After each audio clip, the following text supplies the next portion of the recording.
Revelation chapter 14.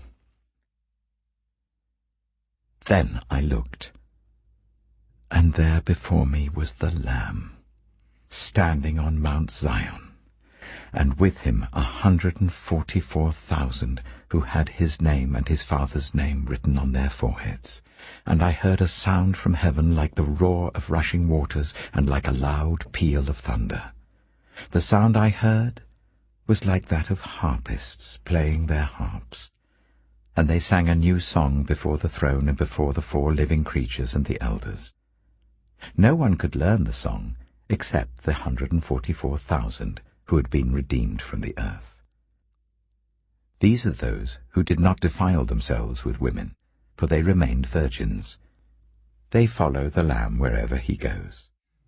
They were purchased from among mankind, and offered as first fruits to God and the Lamb. No lie was found in their mouths. They are blameless.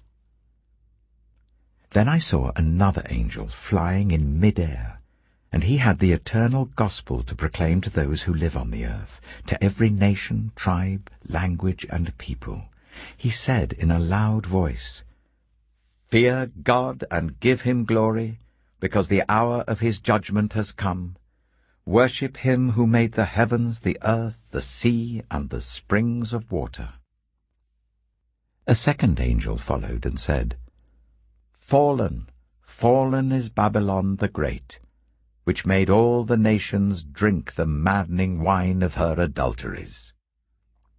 A third angel followed them and said in a loud voice, "If anyone worships the beast and its image, and receives its mark on their forehead or on their hand, they too will drink the wine of God's fury, which has been poured full strength into the cup of his wrath. They will be tormented with burning sulphur in the presence of the holy angels and of the Lamb, and the smoke of their torment will rise for ever and ever. There will be no rest, day or night, for those who worship the beast and its image, or for anyone who receives the mark of its name." This calls for patient endurance on the part of the people of God, who keep his commands and remain faithful to Jesus. Then I heard a voice from heaven say, "Write this: Blessed are the dead who die in the Lord from now on." "Yes," says the Spirit, "they will rest from their labor, for their deeds will follow them." I looked, and there before me was a white cloud, and seated on the cloud was one like a son of man, with a crown of gold on his head and a sharp sickle in his hand.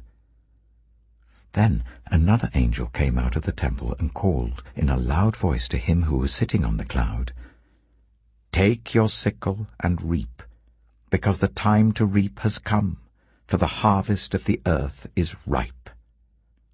So he who was seated on the cloud swung his sickle over the earth, and the earth was harvested. Another angel came out of the temple in heaven, and he too had a sharp sickle. Still another angel, who had charge of the fire, came from the altar and called in a loud voice to him who had the sharp sickle, "Take your sharp sickle and gather the clusters of grapes from the earth's vine, because its grapes are ripe." The angel swung his sickle on the earth, gathered its grapes, and threw them into the great winepress of God's wrath. They were trampled in the winepress outside the city, and blood flowed out of the press, rising as high as the horses' bridles for a distance of 1,600 stadia.